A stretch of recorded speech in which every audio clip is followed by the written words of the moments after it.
Hello, everyone. Welcome to the latest issue of Comic Book Gentlemen, the podcast where we use our decades of being giant nerds to discuss the most divisive issues in the fandom. I'm your host, Greg, joined by my constant co-host, Dave. Dave, how's it going? It's going well. It's going well. So, in that intro, I always say we use our decades of being giant nerds. Yes. This is probably the nerdiest thing we have done so far. Yeah. So, some context for people. Obviously there's a new era of X-Men from the ashes. You and I have been kind of like dabbling into it. We've been giving some time to be like, okay, is it good? Is it bad? And what we kind of said was, hey, if we're going to talk about one era, why don't we talk about all the era of X-Men? Why not? Why not? It's just a few. It's only been around since what, the 60s? Before either one of us was born. Yeah, exactly, right? Nah, it's easy. So then we started talking about like how do you define the X-Men eras? Right. And you took on this task. I did. And tell me what you did. I immediately thought, okay, well, what makes up a comic book? Mm-hmm. So I started breaking down stuff like, what titles are available, what artists were on them, what writers were working on them. Sorry, colorists and inkers and everybody else. Editors. So I took a look at that first, and then I thought, okay, well, looking at the X-Men, it was like, well, what other categories could they be? And it was like, well, which X-Men were introduced in that decade? Mm-hmm. What villains were introduced in that decade? What teams were, brought in that? And then, of course, the events or the storylines. Like, what were the storylines of that decade? And I could have went on. Yep. But I thought 5 or 6 was enough. Category. Yeah. So you went through all the history of the X-Men from the 60s, and you basically broke down all of that stuff. Yes. You broke down every writer, maybe not every, but like almost as many as you can. The ones that spent a significant enough time on the title to say, hey, you worked on it. Yeah. If you came in and just did an issue, no. Yeah. You weren't included. So you broke this down, and then you put it into a spreadsheet, and then you sent me this spreadsheet, and I literally was amazed. The angels record, the spreadsheet. What an insane spreadsheet. The nerdiest thing we've ever done. Yeah. If you're watching the video on YouTube, make sure to go check us out. You'll see the spreadsheet on the screen right now. If you're on podcast form, make sure to go check it out just to see the beauty of this. It's an amazing spreadsheet. What we've done is broken down by decade, starting from the 60s. You've mentioned all the big things. So now we're going to go decade by decade, talk about what we liked, what we didn't like, and then rank them. So we do have our ranking as well. Again, in the video, you'll see this, but we have obviously the classic Omega. The Omega is at the top. Yep. Alpha, Beta, Gamma, and Dregs at the bottom. You want to give some context of those? So those were the rankings or the levels of mutants during the Age of Apocalypse. So they had rankings of basically how powerful they were. Yep.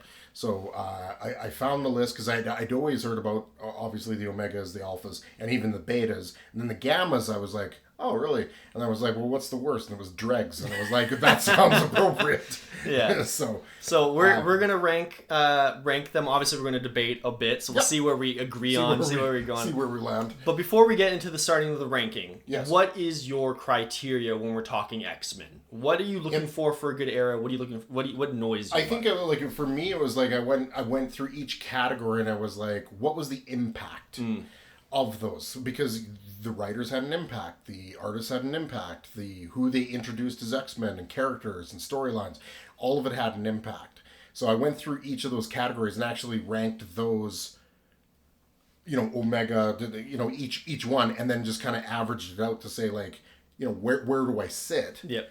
And then after that, I kind of went back over it to kind of look at it and say, okay, I know this one was, let's just say it was a beta, but man, that storyline or those characters being introduced, I think I got to bump it up one just because of the importance of whatever was introduced in that decade. Oh yeah, like there's some of these characters are some of the most iconic characters of all time in comic book history. So it's like even if it's a rough decade, but then you introduce somebody like Wolverine or Cyclops, it's like you're immediately jumping up a couple pegs, right? Yeah. For me, my ranking is kind of based on two things. So I have kind of what was the overall theme of it. So like obviously like the base theme of X-Men is, you know, school of mutants, somebody discovers they have powers, how are we going to deal with those powers? And then you have, you know, it evolves from there over the decades. But then for me it's what's the main overall theme, but then what is the execution? Because I think there's some decades that have really interesting ideas, but then the execution wasn't the best. And then you have other decades that are very basic themes, but then the execution was just so good you can't say no. And I mean, you have a very much like from the '60s all the way up to the, you know, now in the 2020s, a very different idea of what a comic book medium is, and how a story is told. So it was a very interesting, lengthy project to kind of go through and kind of try to decipher. Yeah. The other thing that we'll mention up at the top, we're primarily focusing on 616. Yeah. Obviously, if something big happened that took over the main universe, like Age of Apocalypse is a huge example, we'll talk about it. But when it comes to like Ultimate Comics and stuff like that, we're kind of avoiding that for this discussion. Mainly focusing on 616. And you know, maybe what do you think? Are we going to sprinkle in some of the TV shows and the movies, or just focusing on the comic books? For me, I just focus purely on the comic books. Now, there could be, you know, you could say like, okay, this is where those influences. The influence started to spread outside of the comic book medium, whether it was cartoons, movies, whatever. Yeah.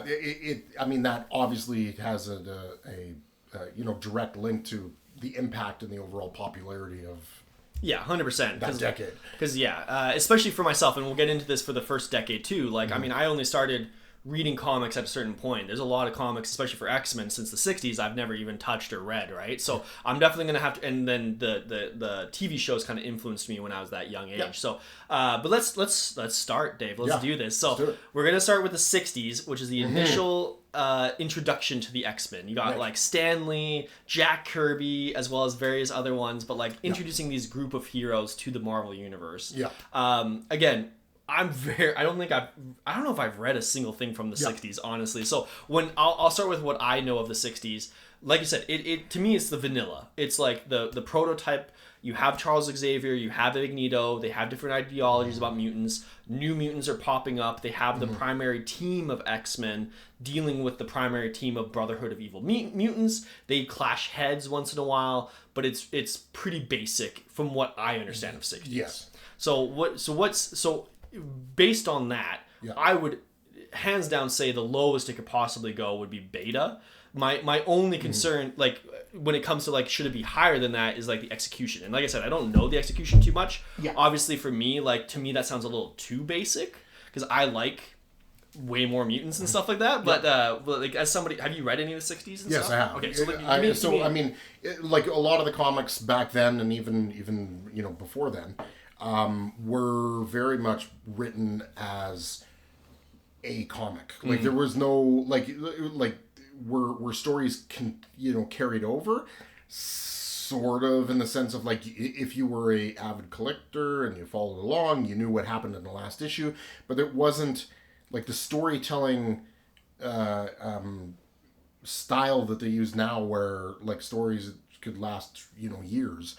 That was not a thing. So it was very much, they're going to meet the bad guy, they're going to defeat the bad guy, and it happens all in one issue, and away you go. And again, like going back and reading it, the language shocks you.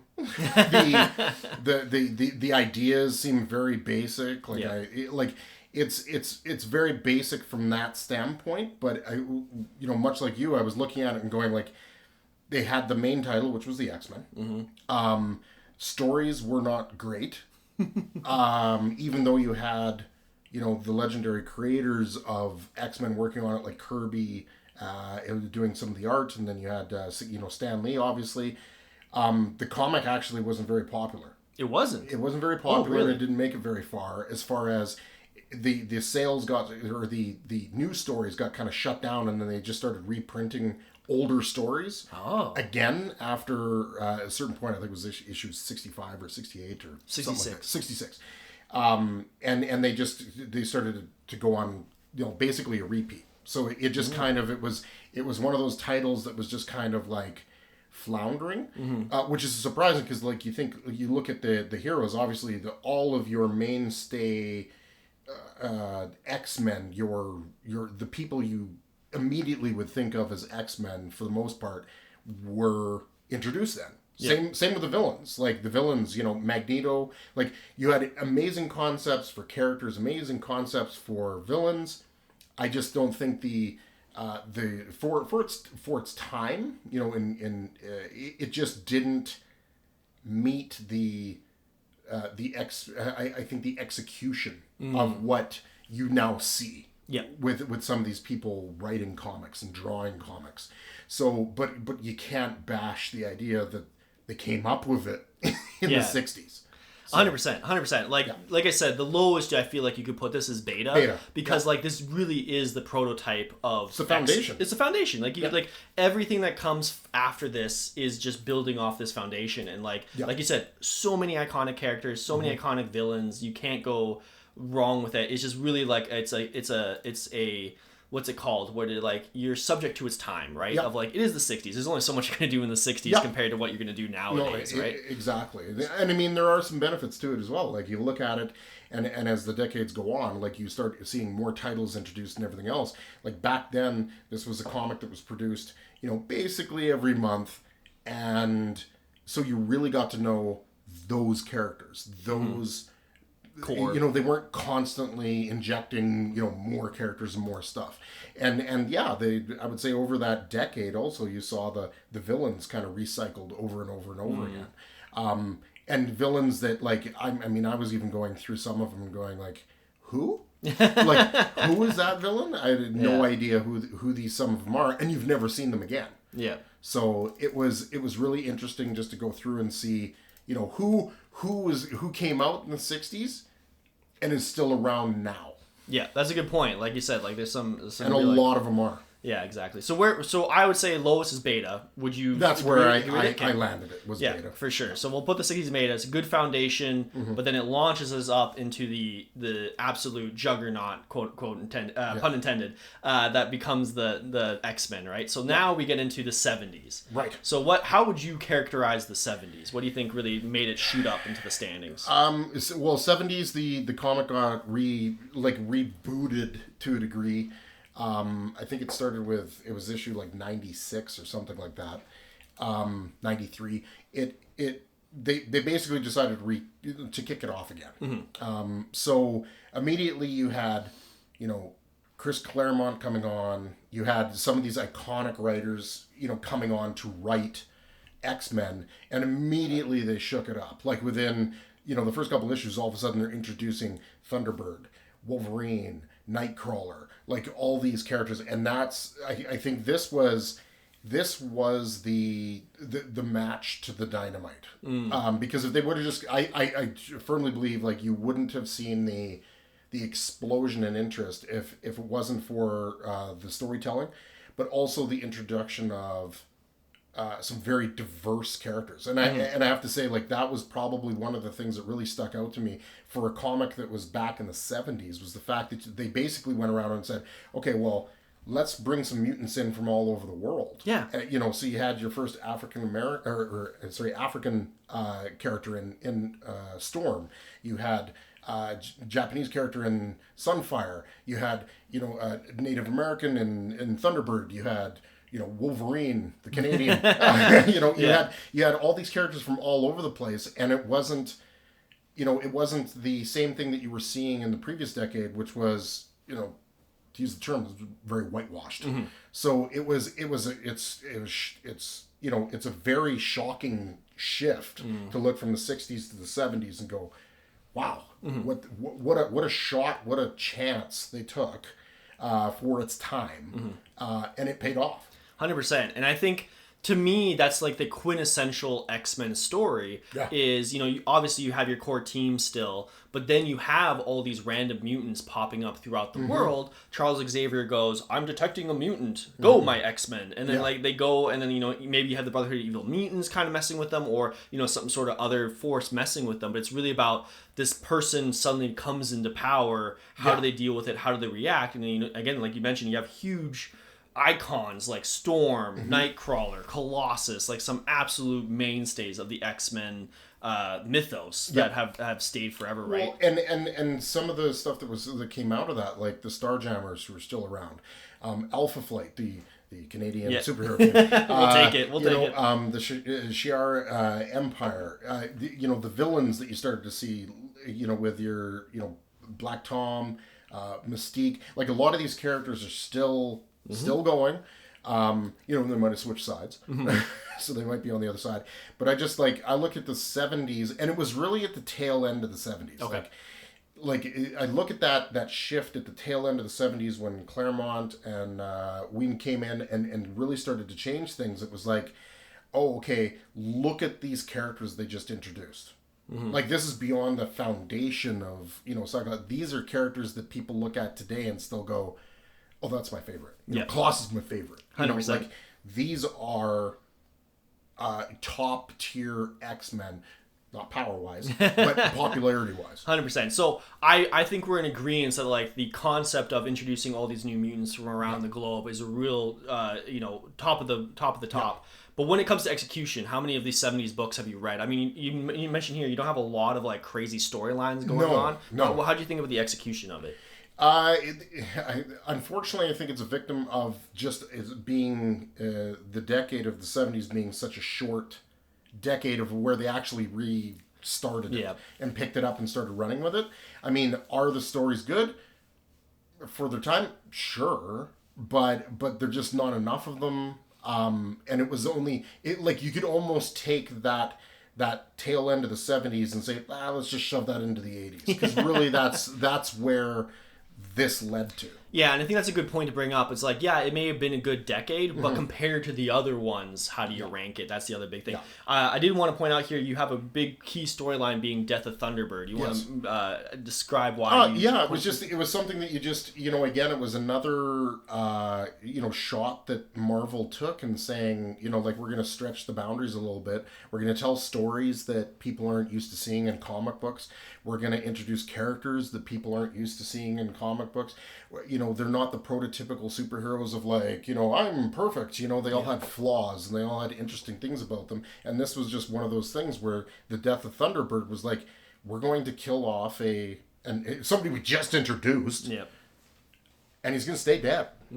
Like, it wasn't a trick. He's dead. Yeah.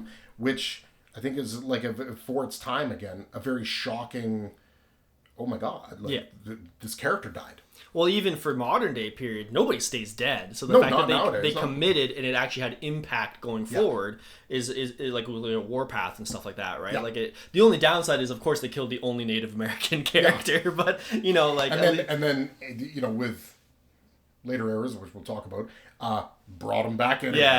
So it's but it was just for its time, it was a story that was just told. That wasn't really being told on a regular basis.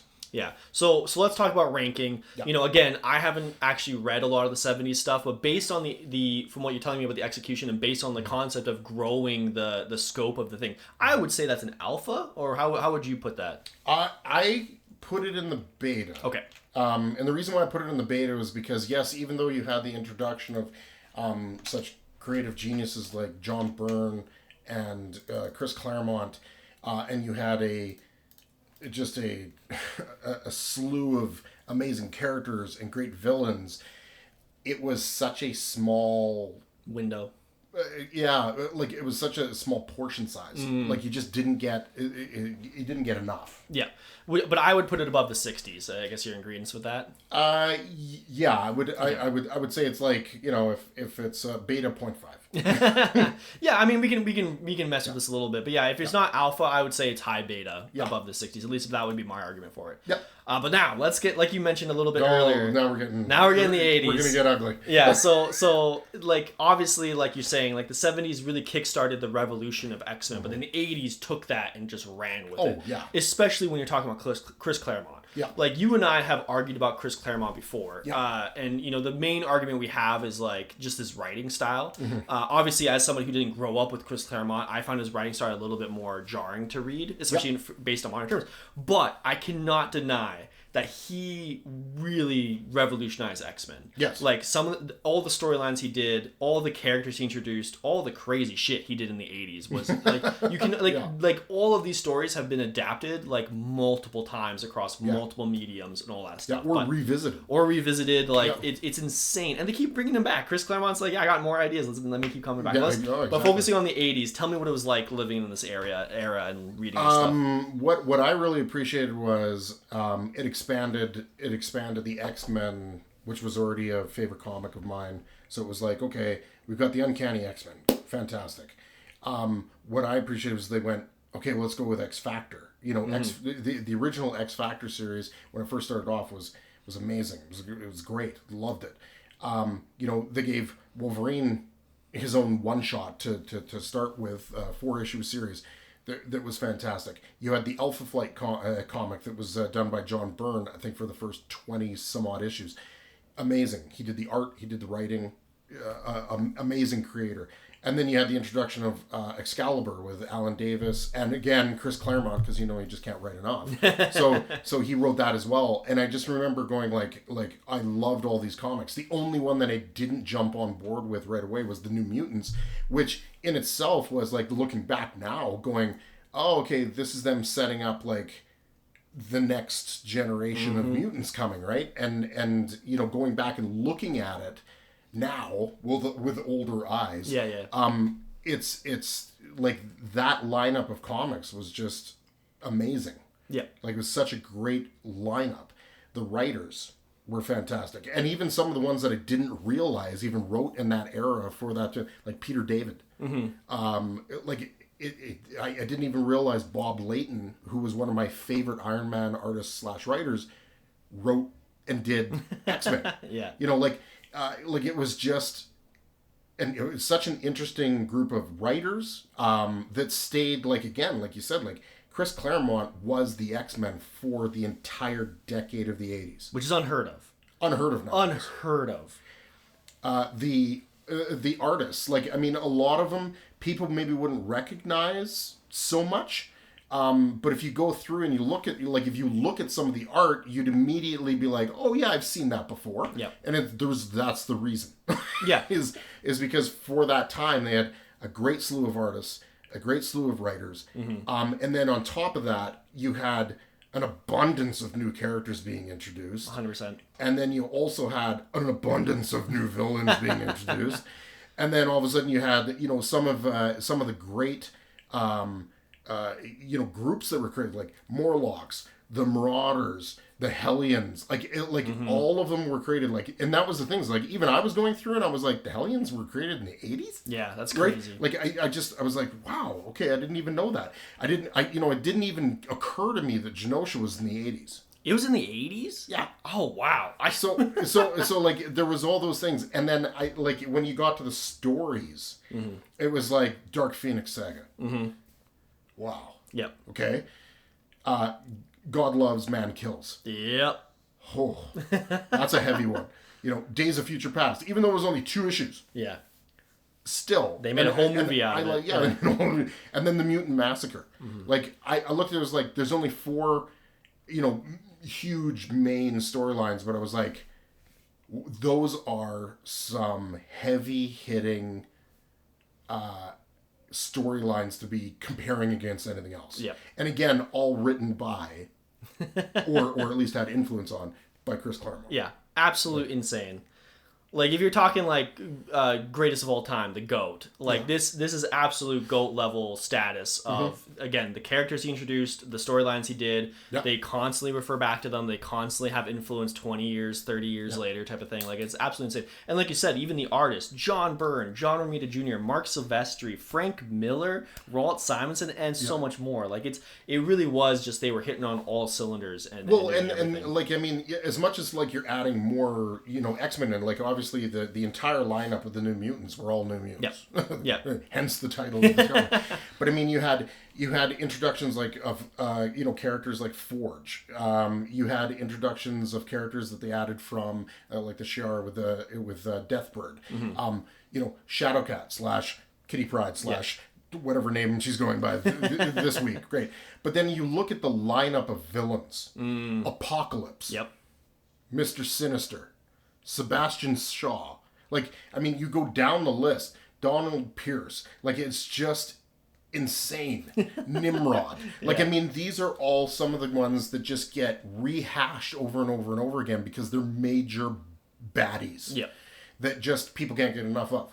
So it was really interesting to when I broke it down to see that how much of this stuff landed in the 80s. 100%. And like you're saying, like, again, looking at it from the concept, like, the 70s started expanding into the globe, but then you have the 80s, which we even started expanding it into generations, like you're mentioning, right? Like, you even had the original crew. Now they're adults. They're no longer teenagers. How are they dealing with that? How are they becoming mentors to this next generation? Yeah. But then you had discoveries such as Apocalypse, that there's been mutants for, hundreds of years. That you have, like, Sebastian Shaw, who's been around for a couple hundred years. Like, it truly and then you, like you mentioned, like, you go to the space with the Shi'ar Empire and stuff like that, and it truly expands the Brood. The Brood, exactly. Like, forget, like you said, Phoenix, one of the most iconic storylines of all time. Like, it's absolutely insane what happens in the 80s.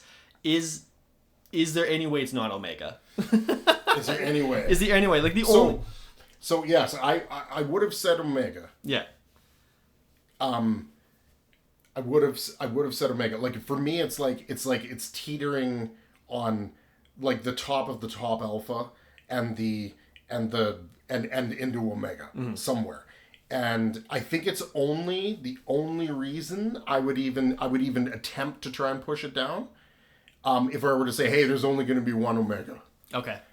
Is the 90s. Really? Yeah. Really? Okay. Well, let's put it in alpha for now, and we'll debate this, because part of it is also because I'm like, 90s were my I read a lot of comics in the 80s, but I was like a kid. Like, the 90s were like I was a teenager. Like, it's where it really impacted me. But I will make my case. Okay, make it. Let's talk about 90s, because after we just glazed the 80s for the last, like, 5-10 minutes. Explain to me why the 90s are potentially even better. Yeah. I looked at the 90s. Again, you had the same lineup of comics. You had the Uncanny X-Men. You had your X-Factor. You had your Wolverine comic. You had your Excalibur. And then all of a sudden, along came Jim Lee, Rob Liefeld. You can include in that list as well Mark Silvestri, Will Spataccio, Rick Leonardi. Like, they came along, and it was like, and Chris Claremont was still kicking. Yeah. Right? And they came along and they said, okay, we're going to kick off these two X-Men teams. There's going to be the gold team and the blue team. Yeah. So we're going to have these two teams. We're going to start a new X-Men comic. Just call it the X-Men. It's going to be written by Chris Claremont, penciled by Jim Lee, and it shattered records for sales. Yeah. So, like, from a standpoint of the lineup of comics, you still had all the great comics from the 80s. So all your titles are there. They added a few, Mutant X was a little iffy. Generation X, again, a little iffy. But you had all the mainstays there. Plus, they turned around and said, we're going to create the greatest X-Men comic ever and just call it X-Men and put the greatest writer of X-Men on it. And, in my opinion, the greatest artist that has ever drawn X-Men on this comic. And the sales tell the story. Like, it's insane.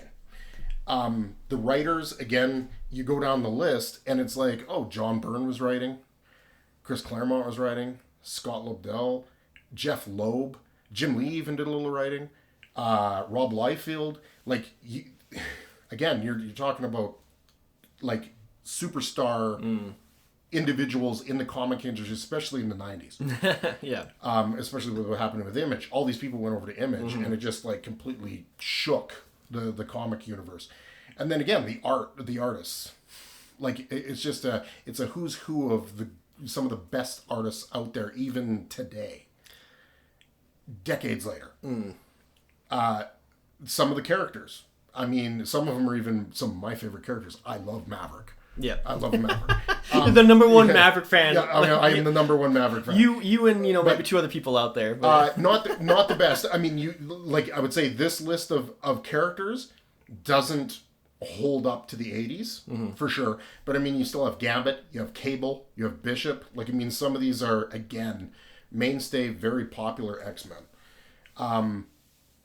Can't really throw Shatterstar in there. He was in Deadpool. Yeah, but for some reason, he was popular in the 90s, and then just people. It's the most 90s. Like, yeah, he was the most 90s character. It's the most 90s thing to do. The villains, Bastion, Exodus, Omega Red. Like, some of these characters, you got to forget, Deadpool came in as a villain, right? You know, he was in there as well. The groups that they had in there, you know, again, don't quite hold up to the level. So I would say in those three categories, they're not quite at the level of the decade before. But the storylines, I felt not so much that like any individual one of those storylines was better than any of the like Dark Phoenix or anything like that. It was the fact that they were just below, and there were so many that were hits. So many that were hits. Executioner's Song, Fatal Attraction, The Flanders Covenant, Legion Quest, Legion's Age of Apocalypse. Like, I mean, like, these are great storylines. Maybe not at the legendary level of the 80s ones, but they're just below, and there's way more. So that's how I looked at it and said, if there's anybody to give the 80s a run, and if you're going to both put them in Omega, who's ahead of who? Again, my inner child, nostalgia said 90s, because I was always what I loved about comic books was the visual, especially when I was a kid.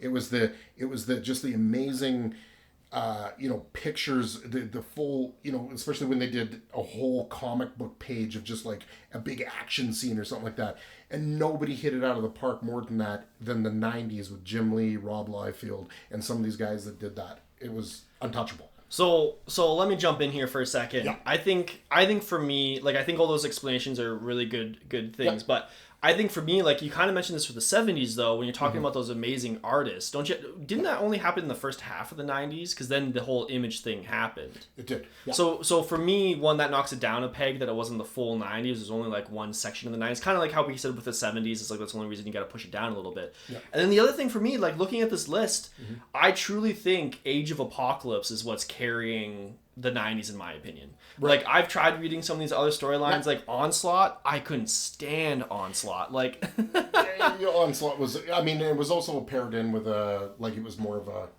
even though the X-Men were heavily involved, it was more of a Marvel Universe thing that was happening. Because, of course, that's when you had, like, the Avengers and Captain America and the Fantastic Four kind of all shunted off into a different universe. See, but that's what I mean, right? Like, when I look at the 80s compared to the 90s, like, you're comparing, like, all that list of the 90s to Dark Phoenix Saga, God Loves, Man Kills, Days of Future Past, Mutant Massacre. Like, I would say those are such heavy hitters, along with the amazing artists and writers that they have, that for me, it puts it above the 90s. Because in the 90s, like, we had the cheesy, everybody has 80 million, what was it, packets and stuff like that. Yeah. You had the infamous Rob Liefeld can't draw feet. You had, like you had the wrists or guns. Exactly. Everybody had the huge chests. And but in the 90s, nobody cared. I guess, yeah, fair enough. Like, it was very extreme. It was just that was the thing. And I can look at it and I say, like, it's hard when you're looking at one particular decade and saying, well, the writers were better when the writers were in both decades. Yeah, fair enough. Yeah, but they're both in the same decade. And yes, I understand your argument is saying, like, well, Chris Claremont was only in the beginning, the artists were only in the beginning. Yes, but as soon as they left, that's when you had Joe Mad take over. You had Chris Botchlow. You had Greg Capello, who's one of the top sought-after artists now. Yeah. Jimmy Chang and Carlos. It was like those artists stepped in, and even though it took a little getting used to, because like you had the hype and the superstardom of these artists that left, they didn't miss a beat. Like, those were, like, if you go back and look at some of those comics that were drawn, they're very well drawn comics. It's amazing art. So I still take a look at that list of artists, and again, you also got to remember with some of these guys like Jim Lee, Rob Liefeld, like, it was like a decade ago, guys didn't leave. Like if they were offered a comic book job for a year, 2 years, 10 years, they were like, sign me up. Yeah. Whereas these guys, this is where you started to see the shorter termed, like guys that come in for 10 issues and then take off and go do something else. So wouldn't that hurt it then, is what you're saying? It would hurt it, except if you look at, okay, Jim Lee left and then Joe Mad came in. You know, like some of the guys that came in to replace, it's like, okay, yeah, did it come down a tier? Yes, absolutely. But they're still really good. But again, and I understand what you're saying. Like, there's some iconic characters introduced here, like Gambit, Cable, Emma Frost, a huge one. But again, you look at the 80s, you had Shadowcat, Rogue, freaking Jubilee, you know, Sunspot, like all these people. Okay, that list you said was going really good until you said Jubilee. Yeah, hey, well, again, I like the cartoon. And again, the 90s cartoon was very much influenced by the 80s. Yeah, it's like the Shatterstar and the Jubilee kind of... the class. They kind of take each other. I'm really curious, though, about your opinion on Age of Apocalypse. So, like, give me the history, because like I don't even know how did Age of Apocalypse happen? Did it fully take over the main line and everything? Right? Okay, yeah. I had no idea this happened. Like it was a shock to everybody. Yeah. Like, because you go in to get your comics the next week and it's like, oh, you don't have your Uncanny X-Men. Mm-hmm. You have Amazing X-Men. What? What is the Amazing X-Men?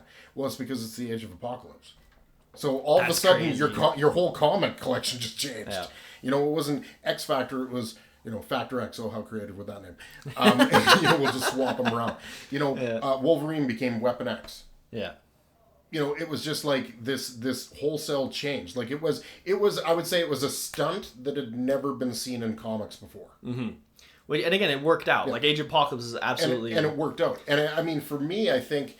Like knowing some of the payoff that was started in the 80s, okay, that paid off in the 90s, like the Extinction Agenda, the Executioner song, like some of this stuff started brewing in the 80s, and then the writers in the 90s took it and turned it into something great. And some of those are some of my, like, again, a lot of bias, some of them are my favorite storylines. Yeah.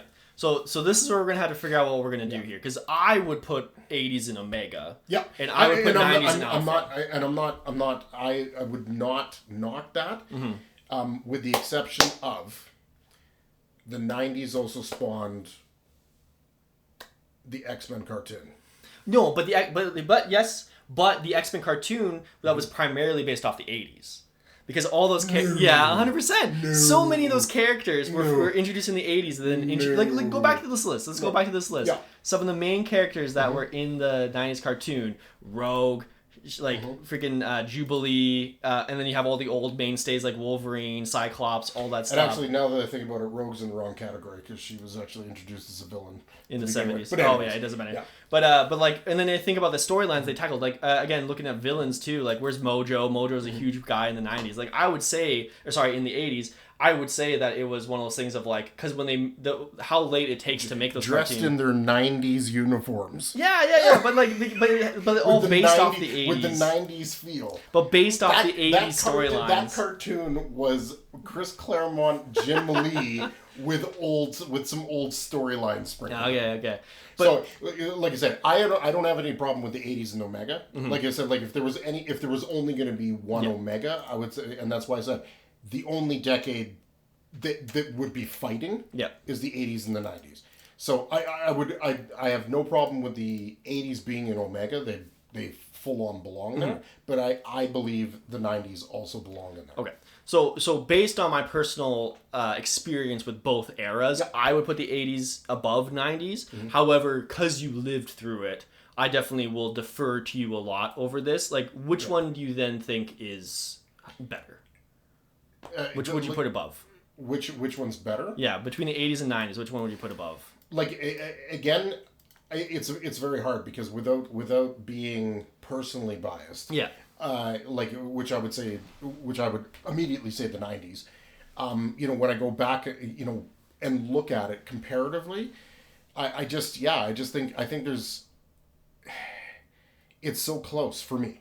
It is. It's so close. Like, even though there are absolute crushing hit storylines, I don't think that the storylines in the 90s were that far behind. Interesting. Are they behind? Yes. They're definitely behind, but there were way more of them. Good point. Because it started doing big things. So like, for me, it's like, I will defer and say 80s before 90s. Okay. Yeah. Okay. Well, we'll stick with that for now. And I would say mostly the reason I would say that is just it's really hard to argue the heroes and the villains introduced. Yeah, fair enough. 80s versus 90s. Like, even though there's some cool ones in the 90s. Yeah. And like you said, some of these there's a lot of overlap. There's no clean break in between decades, especially once we get into later decades and stuff. There's a little bit more of a clean break between eras, but especially back then it was a lot harder to tell. So I think having them both at the top is fine. Again, I think for me the thing holding me back from the 90s is they had some great heavy hitters, but it was a little bit messier than what you've seen in the, because again you had half of them leave at one point, completely like do the whole image thing, and then you had and like you said, the people who stepped up did really well, right? So it's just about that. And Age of Apocalypse, insane storyline. It was just I didn't even know what was going on. Which is insane at the time. It was just like, why have I got these different comics? Yes, and also the idea, and like especially for somebody who's my age and younger, the idea of that happening in comic books and the idea of alternate dimensions being that prominent, like that's like obviously alternate dimensions have been a thing in comics for a long period of time, but being that prominent is insane. You saw that little smidge of it in Days of Future Past. Yeah. It was two comics. Like this was everything took over. I think there was like an Omega and an Alpha comic that kind of bookended, but each of those series were 4 to 5 issues long. So this was like this was back when comics came out monthly. So that's like half a year. Yeah, that's insane. Your comic was not the comic you were normally collecting. Yeah, like it was yeah. Okay, so now let's get into potentially our biggest fight of the night. Yeah. So this is when I started reading comics. I'm sorry. So no, don't apologize, because I'm going to argue the shit out of this. So this is when I started reading comics, and I'm not going to say everything was amazing. Like there's obviously some stinkers in there, but I'm going to argue that there were some really heavy hitter storylines. I'm actually a huge fan of the Grant Morrison X-Men era, primarily because, like I said, my favorite X-Men theme, I guess you could call it, is when there's a lot of mutants. Like I think that what they built up in throughout the original, since the conception up until the 90s, whatever you want to call it, is they're just become more and more X-Men. And the entire point of it, and that's why the humans were so against it, is that there's a chance that one day the mutants will take over. There'll be more mutants than us. And so this is where you really see that come into fruition with the Grant Morrison era of like, there's mutants coming out the wazoo. Everybody's a mutant. There's a mutant coming up everywhere. And it really introduced the concept of like, you have no idea what these powers are going to be. How are we going to deal with them? How are we going to teach this next generation of mutants, along with dealing with our trauma of the last 20, 30 years of dealing with this, right? So you had some insane storylines. You had the bombing of Genosha. You had Beak, one of my favorite mutants of all time, Beak storyline. You had and then obviously the biggest issue, you had Cassandra Nova introduced. Like you had some insane things happening.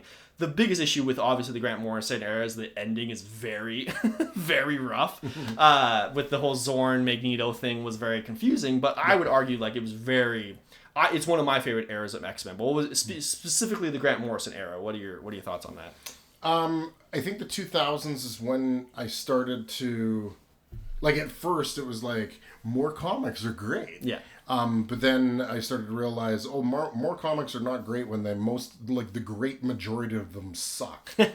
Like, I mean, you had your X-Men, your new X-Men, your Uncanny X-Men. You had all the traditional ones. They even said, you know what, hell, let's bring back Chris Claremont and give him his own X-Men comic, the Extreme X-Men, right? So they had all those, but then all of a sudden there was the stinkers of, I know some people like Exiles. No. Did they introduce some interesting characters? Yes, absolutely. The comic itself. New Mutants. After the first volume of New Mutants, it just got worse and worse and worse and worse. And then you had Ecstatics, and you had like, and then it was like, not only this is the first decade that you started to see where they were like, oh, we had a run of X-Men, then we stopped it, then we started it again. Right, so I mean, this is the first decade where you start to see them going, we just need to shut this down and start it over again. So like, as much as the comic book fan in me in the early 2000s was like, yeah, by the end of the decade I was like, stop it, like stop with this. The writers, the overall writers, you have... This is a great list of writers. Oh, yeah. Like, a really great list of writers. The artists, although not all, like, top-notch good... I would take most of those artists on any comic book today. If you told me that, oh, hey, they're restarting, Daredevil, and, Philip Tan's going to be on it. Great, sounds good. You know, like, let's do it. So I had no problem with the artists. The writers were good. The characters introduced, like, again, it was like you have some characters like Kid Omega. Amazing. Great character. Great character, still. And then you follow it up with some of the other characters that they introduced. And again, I think the reason why the quality level of some of these characters being introduced was because it was too many. It was like somebody opened the floodgates and they were just like, just throw an idea out there and that'll be a mutant. So it's just like that wasn't sticking, and you could see it in the fact that they had so many titles start and stop because people weren't buying it. They just weren't buying it, and it wasn't because they're like, oh, they're just old guard and they want to stick with the ones they know. No, the quality of what you're putting out is not good. Hence, Kid Omega still around, still doing good. Old Man Logan, great concept, still Wolverine, but still a great concept. People like that stuff. Then you get into the villains. The villains were really lackluster, other than Cassandra Nova, who was at the top, who's a great villain. Good quality villain. Groups, horrible. For sure. Storylines, once you get past E for Extinction, some of these were some of my favorites, like Messiah Complex, Messiah War. Love both of those. Deadly Genesis. Like, there were some good ones there. Like, some good ones. There were also some big time stinkers. And that's where it plays for me. Before we get too far ahead of this, let's talk about, because the other issue with the 2000s is you had a distinct separation between pre-M Day versus post-M Day is the other big thing, right? Yeah. So let's focus on pre-M Day for a second, because that's the other big thing. Is, like I said, I like the Grant Morrison era. The other one that I really enjoyed was Academy X. Again, it's the idea for me was more mutants, way better than New Mutants, exactly, right? And it was also about, like, again, we're teenagers dealing with teenager crap, but we're also dealing with powers and competition and stuff like that. You also had Emma Frost become a teacher, which is insane, and like she becomes... Plus, if you look at that comic, great writers, good writers, and good artists. Yep. So for me, there's some very, like, again, like you were saying with the 90s of like nostalgia and all that and bias, but like that's what it is for me for the 2000s. Then you had M Day. Yeah. So what, as somebody who was for me, M Day is happening as I just started getting into comic books. So I was kind of like, I don't really know what's going on. I heard some crazy things going on, but I wasn't even collecting that at that point, right? So as somebody who was a longtime X-Men reader, X-Men collector, what was your opinion on M Day and how it shook up everything? I would say, like, the House of M was probably one of the best storylines I've ever read. Like, it just opens with a bang. And of course, who's the star of the film at that point? Wolverine. Yeah. But the whole thing was just, it was such a, and that was a great example of how you take an existing era-ish writer who wrote the comic and transition it to something else. Like, that was hands down, that should be the playbook every single time they do anything. Because I think the shift from Grant Morrison to after M Day, like, that shift was done very well. Did they execute with a lot of stuff after him? That's the question. Not so much. I don't see him on there. Wasn't that by Brian Michael Bendis, M Day? Yes, it was. Okay, we missed him on here to this list, but yeah. So for me, like, again, seeing M Day, and again, my favorite type of X-Men is when there's a lot of mutants. Yeah. Then you have this cataclysmic event that absolutely just cuts them off their knees and completely redefines the terms of being a mutant, and it forces people who were mutants that no longer, have to deal with it. So many people died. Yeah. It was crazy. You also had a lot of villains have to just reconcile with the fact that there's only so many of us now. Like, Magneto's whole arc during this era is insane. Of like, we were gonna be the rulers of Earth, and now we're barely surviving. Like, it's an absolutely insane concept. So, for me, again, like you're saying, once we get past M Day and like the ramifications, how long it goes on, it starts getting a little bit messy. But the initial concept of it was just absolutely insane in my opinion. Yeah, it was great. Like there were some good storylines. And then you get into, like you said, Messiah. So you had that for a couple of years of how are we going to deal with this issue, but then you start getting into Messiah conflict, and you start getting Messiah War, and then you can slowly see the things of them coming back, and then that's when you start getting the 2010s. But looking at the 2000s as a whole, what are you feeling when you come to ranking it? And don't break my heart. Alpha, thank you. Okay, that's what I was gonna say. And the reason why I say Alpha, and it's really. Like, really, that decade fought itself. Yes, 100%. In the sense that, oh, yeah, it's really good stuff. And then you had some such stinker stuff that really just kind of drew down the other side. Yeah. So, I mean, if they would have landed a consistency of what you saw in the 80s and the 90s, right through the decade, you easily would have been Omega. Because of the great storylines. But because you had great storylines mixed in there with absolute garbage fires... Yeah, I had to drop it. How much of an influence do you think... Because this is when we start getting into the conversation of the movies impacting it as well, right? So, like obviously, you know, you had Marvel doing its own thing. They sell off the rights to the movies to Fox. But then the X-Men movie comes out and is a huge hit. Like, do you think that impacted Marvel? Of like, that's why they wanted to try to... this is pre-MCU. Do you think that impacted it at all? I think it impacted it because the first thing they did was they took the spandex away. Yeah, fair enough. Right? The Grant Morrison. People saw the X-Men in the movie and they were like, oh, that was really cool. So they followed suit. Yes, but to a degree. Exactly. And then once the MCU comes in, it's a whole different conversation. But I agree with Alpha. Like I said, I love the concept of you had the initial way too many mutants thing. How do we deal with that? Then to M Day is insane, and then you have the what do we do post M Day? How do we come back from that? So the concept is insane. Execution is where you're like hit and miss, but some of the execution that they had was out, like you're saying, even for yourself, is some of the best X-Men of all time, right? Yeah. So I think Alpha is a really good spot to put it. Yeah. Now we get into the 2010s. So I thought we'd fight more about the 2000s, but 2010s. So this is interesting because, like we mentioned, this is post Messiah complex. The mutants are kind of establishing, you know, like, oh, there's a chance we could come back. Yeah. But then you also have the MCU factor of it, of the MCU's popping off, but they don't have the rights to the X-Men. Yeah. So now they want to push the X-Men away. Yeah. So what and then you get into the mess of AVX. So what's your general idea of I hated the 2010s. I hated it because of like everything that was going on. It was all like instead of them just going, hey, we have a great product, which is a comic book, and people love it. And just going, hey, I know we don't have the movie rights. It was like they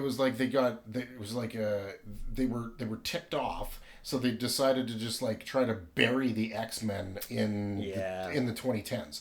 I mean, you had some of the worst decisions ever as far as like, again, when you go down the list of the comics that were released, like how many X-Men comics did they start and stop? Like, it's just absolutely ridiculous. Yeah. Like, it was so bad. Yeah. It was so bad. For me, there's a couple highlights. Like, I did really like when X-23 took over the Wolverine mantle. Yeah. I enjoyed that. I think that was Tom Taylor, Tom King. I can't remember which Tom. Mm-hmm. But I really enjoyed that. You had Honey Badger get introduced, type of thing because of that. I did enjoy Wolverine and the X-Men because you had the dynamic of Wolverine and Kid Omega established, which is still a storyline today. They have such a hilarious relationship that you can't say that. But outside of that is really rough. Like AVX, the idea of the Avengers versus the X-Men should have been a slam dunk. Yeah. But then what a mess. Like what happened? Probably too many issues. Yeah. And the crossovers are all over the place. But there were, like, I have to say with AVX, there were some really great moments. Mm.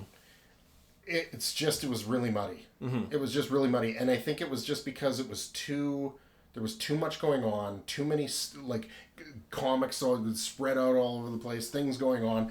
It was just too muddy. Mm-hmm. Like, it was not as, like, I love X-Men storylines for the most part.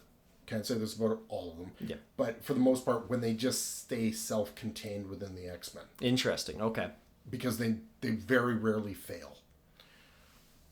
This was just like the writers. Like I can go to like the list of some of the writers there. I can now say like, oh yeah, I'd enjoy obviously a Michael Bendis comic. Yep. I did enjoy the all new X-Men when they brought the team from the the past to the future. Like I bought into that. Yep. They had some good artists. But but most of those names, I look at it and go, yeah, I'd read something now. Would I read what they did back then? Ugh. No, this stinks of the editors and editors just not knowing what the hell they want, and they just like, even if you came up with a good idea, again, like you said, how long did it last? Type of thing, and like how lost decade. It was a lost decade, and then like you said, some good moments, but for overall. I mean, again, AVX was rough. Axis was weird. They started killing off all of them. And again, and the worst Death part of X was weird. Like, it was Inhuman. And then the whole Inhumans thing of them trying to push the Inhumans over the X-Men was insane. And I mean, why? Like, I mean, I know Wolverine is a popular character. I get that. But why is it that, you have Thunderbird dies and he gets one comic? And Wolverine gets like multiple comics for dying. Yeah. And then when they bring him back in the same decade, it's multiple comics again just to bring him back. Like it was like they were just reaching. Yeah, and the other thing that really pissed me off is because at the end of Messiah Complex, Messiah War, you have the hints of we have hope.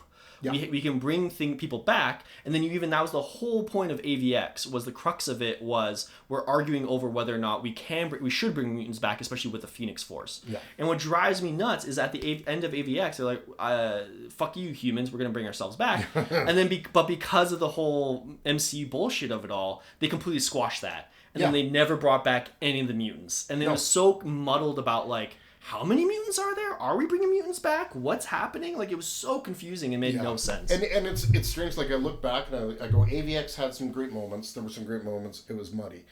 Axis had some great concepts, but it was muddy. Like, I liked the idea of the Hulk having its own Hulk. Like, that was just like little things Claw. like that. Was it like, Claw. Claw.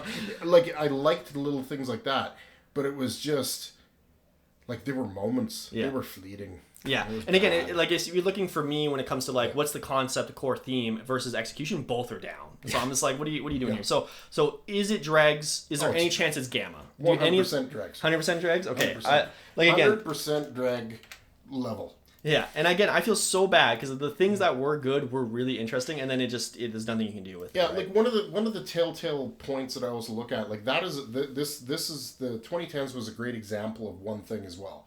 Is we're there, like you look at the list, where are the villains? Oh yeah. And but were there villains? Yes, of course they used Apocalypse and they used everybody. They used everybody else. They just rehashed everything that was there. Nobody came up with a concept that hit you and went like, oh, that's a great villain moving forward. 100%. Like if you're looking at doesn't exist. Again, when we're talking about like storylines that will be adapted multiple times in the future, there's not much from the 2010s that's going to be rehashed, right? Like it's really going to be like compared to the rest of the decades, right? Yeah. So, but now. Let's start with the 2020s. So obviously the 2020s aren't fully done. We had two main eras already, which is already crazy to say in the last 5 years. So we had the Krakoa era, and now we're in from the ashes. So let's primarily focus on Krakoa era first, then we'll talk about from the ashes. So like we said, 2020s was rough. And so we're all just spinning our wheels going, what are we doing with the X-Men? We've been spinning our wheels, repeating the same thing over and over again. What are we going to do? Then along comes a man named Jonathan Hickman. Yeah. And again, we're at the point now where all Marvel has to do is just give him whatever money he wants, and he'll fix whatever problem. Because now he's fixing the fixing stuff. He's fixing everything, right? Yeah. And Jonathan Hickman comes in this crazy idea of House of X, Powers of X, or House of X, Powers of 10. Yeah. And we've gushed over it multiple times throughout the podcast. But give the readers, if this is a first time listener, why was that so revolutionary? Because I both hated it and loved it at the same time. Why did you hate it? Well, like I hated it because I always saw the X-Men as that group of characters that were like outnumbered, hiding, having to, but it's always still trying to strive to do it. And then all of a sudden it was like this was shifting the paradigm so much to the point where we're a world power.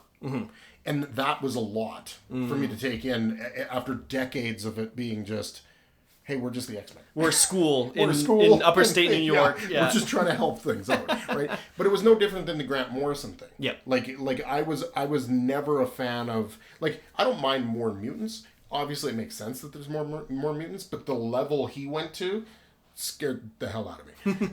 Because I was just like, there's just too much going on. My own opinion. This was the same thing. It was like, oh, this is an interesting concept from a writing concept, a story concept. It was like, oh, this is interesting. But it's such a shift from what the X-Men were for decades. Yep. So it was intriguing, but at the same time, like, ugh. hesitant, Yeah, right? hesitant. Yeah. Especially compared, like, we just went through the 2010s of, like, Yeah. middling. So it's like, it could have been anything at that point, right? Yeah. So, but, like, for me, like, But the art was good. The writing was good. The story Pepe was good. Larraz. Again, I'll read anything Pepe Larraz is drawing. Like, it's insane. And I think for me, it really comes, like, I love that concept. And again, when we're talking about needing a kick in the butt, they need a kick in the butt. Change, yeah. And this is a huge fundamental change. And in my opinion, a change that should have been happening 10, 15 years before this happened, right? Yeah. Like, it blows my mind. Like, this is almost Age of Apocalypse level of, like, this is insane, but you should have thought about this, type of thing. So, Yeah. so like, because in my mind, like, especially when you talk about some of the power levels that you have with these mutants, of course they should have been freaking their own country and, like, their own superpower. And they've dabbled with it with, like, Genosha and I can't remember what the moon one was called, Planet M. But, like, they've dabbled with it, but they never really fully did it, right? But then the fact that you had, like, they had an economy, they had a language, they had an island, they had a nation, they had, influence throughout the entire world. I thought was just an insane concept. And then the way they introduced it too, with the Moira Taggart of it all, and they just set up everything. They had all the villains along with the heroes, and then along with all the Morlocks, all the weirdos. They started repowering some people who had issues. Then they started introducing new mutants with the whole apocalypse mutants and stuff like that. Like it was crazy. I guess what really stuck for me though, and it was the fact that you had one central villain through pretty much the whole thing, which was like Nimrod and Orcus. Yes. Right? And because you took all the villains away. Yeah. Right? You took them all away. And yeah, were they still doing bad stuff on the side? Mr. Sinister? Yes.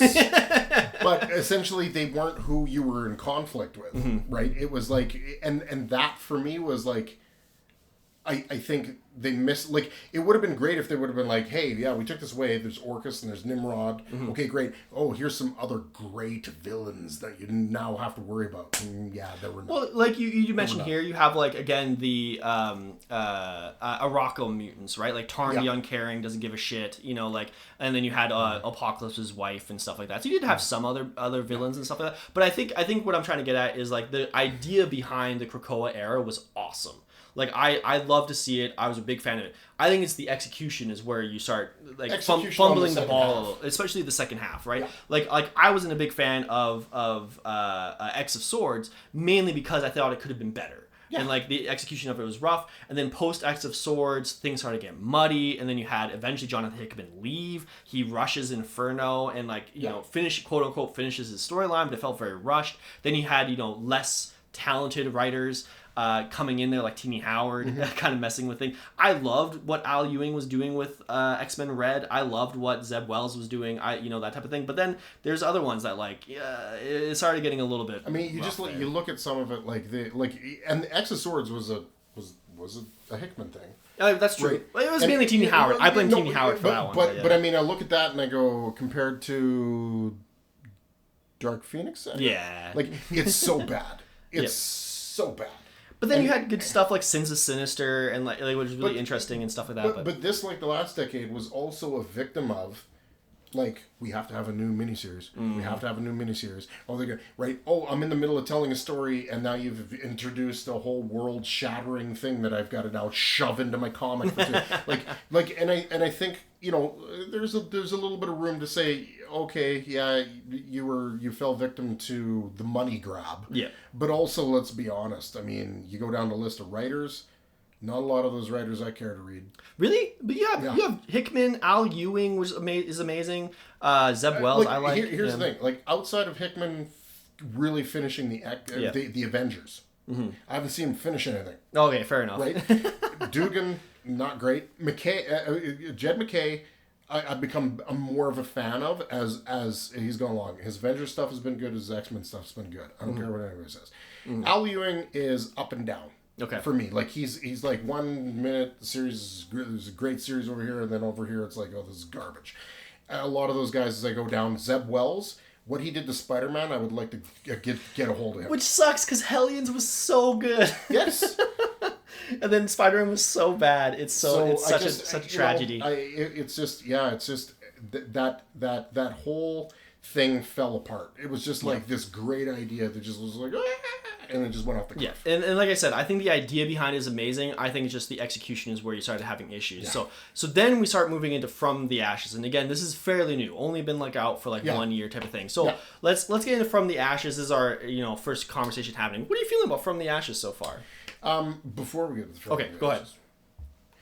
Look at the number of comics that they had in the 2020s, and we're not even through it. That's very true. This all happened in 3 years. 3-4 years. Like the That's insane. of X-Men comics they have put out and have been shut down. Yeah. In such a period. Like this is where I look at this and I go, this is a concern. Yeah. Right? This is a concern. That's a good point. So that's a good point. Hopefully the Ashes, From the Ashes, because they burned everything. It was interesting because you and I sat down and we talked about it, and I was kind of excited about the run with Gail Simone and whatnot, and I was like, the other X-Men comics okay, and now that we're I don't know about 10 or 15 issues into it, it's like they've swapped. Like it's there's been some shifts, and that's what I meant. Like it's still going. Yeah. So it's hard to look. It's hard to really to grasp and look at and say, oh, it's succeeding or it's not. Yeah. I think there's areas that they're good, and there's areas that are questionable. Mm-hmm. Yeah, the one thing I'll say about From the Ashes, like you're saying, like I agree, it's a little bit hit and miss. I think the two stand out for me is Jed MacKay's X-Men.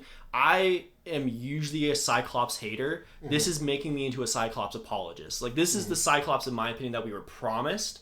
And in my opinion, he's a boss. He's a boss, and he actually goes like, "I've been doing this since I was like 14. I don't give a shit about you anymore. I'm gonna blast you." Like, what I really feel bad for, in the sense of like Jed MacKay being on this book at this particular time, is like he's stuck in no man's land in the sense of like, where do you go with? They beat to death, obviously, for decades. X-Men are on the run, and they're hiding, and they're and everybody hates them, but they're doing the right thing. And then all of a sudden, you had 2 eras where they brought mutants, like just crazy amount of mutants and everything else, and all of a sudden their powers, and it's just blowing up and it's all over the place, to all of a sudden now what are you doing? Yes, 100%. So I feel like he's in no man's land. Yeah, right like now. He's on his own little island trying his best, and everybody else is kind of floundering. And I agree. Yeah. I think that's the biggest issue with From the Ashes is you compare like what is the overarching theme. And like I guess the theme is supposed to be like we lost our nation and now we're dealing with it. But again, you've dealt with that a million times. That happens all the time. Yeah. Whereas like at least Krakoa era was a fresh new start that like had all these possibilities. Yeah. Whereas From the Ashes feels a little bit like we're back to square one. And like I said, even some sort of right. And like other than we really hate, but trying not to be back at square exactly because we really hate Xavier. Like Xavier, they cannot stress enough. How much you should hate him. How much you should hate Xavier, which is fair. Yeah. But like they're really in on it, right? And then I think that's where they like, you wrote a bad story, right? And you're pushing so hard for people to hate Xavier when you have decades and decades and decades of not hating him. Mm-hmm. Like you had to write a story that made you hate him. And you didn't do that. You wrote a story that was kind of like, really? Yeah. And then you keep pushing the idea. Super forced. Yes. Yeah, super forced. But like, and again, it's just one of those things of like, I don't see the dream. Like again, I can see where Jed MacKay's going, but I don't see where Gail Simone's going. Nope. The Eve-viewing Exceptional X-Men is just kind of just treading water. I feel like I'm reading an afternoon. Exactly, right? And like even NYX has some good moments, but then like I have no idea what's going on now. Like it's very hit and miss. Like the Exceptional X-Men is a great example of like, okay, so you had Krakoa, you had this big thing, and then it stops. Mm-hmm. And then now you're like, basically, so Mr. Sinister is like, because he's the baddie in the first little run here, and it's like, so you had everybody split, they all left, and Sinister just went right back to doing what he was doing before. So did the other X-Men. Like, it's repetitive. Yeah, and that's my biggest issue. And maybe, like we said, maybe in a couple of years they'll find a new thing that they're trying to do and push. But for now, it just feels like they're treading water. It's just like we're back to where we were 20 years ago, and it's like, well, we don't know what the X-Men are right now. Yeah, so based on, you have not only the Krakoa era, but now from the Ashes. Where are you feeling with this? Honestly, I was pretty harsh on it. I put it in actually Gamma. Yeah, that's what I was going to argue too. Because I love the idea of Krakoa era. I think that really elevates this decade. Is just the concept of it. It's the execution that's really holding a lot of this back. And again, maybe they'll save it in the next couple of years. But and they were again their own worst enemies because they had something, and I think that's what some of these other writers understood. Like when I'm writing a story, I know when it has to end. Yeah. Right? And that's what happened with the Hickman thing is I think a group of these writers that, were feeling the vibes from what was going on decided to push, and, Hickman, said, okay, see you later. Mm-hmm. You guys can have it. Have fun. And basically after that, it just was garbage. Yeah. And you let people that don't have any idea of when to let go, not letting go. Yeah, and I think it's very interesting that I feel like for the last 20 years, I guess it'd be 15 years, but like the 2010s and the 2020s, it feels like it's an editorial thing. Yeah. Like it feels like it's coming from the top. Yeah. They have a whole different agenda that they want to do, that they're just like, you have these creative people like Hickman and Al Ewing and stuff like that come in, and then the editors are just like, no, never mind. No. In all honesty, the editor, I believe his last name was White, that was during the Hickman thing, I think was spineless because he let the writers dictate what was going on. And I mean, you could clearly see by the number of titles that were going, like a lot of this stuff, and those were the titles that were written by the people that you listened to. Fair enough. Like how many cracks at Excalibur / whatever the hell, Betty Braddock / Captain Britain does Teenie Howard get to have before you realize this is a hot mess? Yep. And they just kept it going. So hopefully the shakeup and where they've got people now, we'll see. But. So these are our rankings. At the very bottom, we have the 2010s. That's the dregs. Just above that for now is the 2020s. We'll see what happens in the next 5 years if it happens. In the middle, in the betas, is the 70s and 60s. Really kicked it off, the foundation of X-Men. Yeah. Alpha, we have the 2000s. It had some really great highlights, but it had some messy points as well. And then Omega, 80s, 90s. Yeah. Dave can go back and forth between those. I would definitely put the 80s above the 90s, but did you think this is where we would end up? Where we were? Yeah, I mean that's essentially where I had everything. I mean, I think the heyday. I mean, it also makes sense that the heyday of comics back in the 80s and 90s are when you have the best writers and a lot of the best art. Going on at that particular time, and it hadn't been at that point corrupted by the almighty dollar of we need to crank out more crap. Yeah. And unfortunately, I think a lot of the 2000s was a little bit of a victim of that in the sense of like the number of things they were trying to force out, and then it just got worse. Which is funny that you say that about the 90s, because isn't the 90s notorious for like the comic book crash and like the collector era? Yeah, they were from a standpoint of like they overproduced. Yeah, is what caused the big issue. Yeah. And then people for some reason thought, like, especially with Image, I can buy these comics and retire. Yeah, exactly, which is insane to think about. Yeah, what are you doing, man? Yeah. But yeah, I was actually very surprised. I thought we would argue way more, but it feels like we were pretty much on the same page. Like I may bump the 20s up a little bit. Again, we'll give it some time and see how it goes. Like maybe it's a beta at the end of the decade. But like again, like even I thought you didn't like the 2000s, so I was surprised that you were a big fan of it. No, it was just that there were some really good storylines, a lot of favorite moments that happened in the 2000s. But I think for me, it's like things landed to exactly where I figured they would. This is a complete side note. I know we said like we weren't really going to let the cartoons and movies and stuff influence it a lot. Did you ever watch X-Men Evolution? The 2000s No. cartoon. Dude, it was such my era of X-Men. Like, I loved X-Men Evolution. So shout out to everybody who loved X-Men Evolution. It's a good time. But these are our rankings. You can see on screen. Again, it goes from the top 80s, 90s, alphas 2000s, beta 70s, 60s, gamma 20s, dregs the 10s. Yeah. That's our opinion. Let us know in the comments if you agree, if you disagree. Let us know if we forgot anything or left anything out. And yeah, make sure to follow us wherever you find us. You betcha.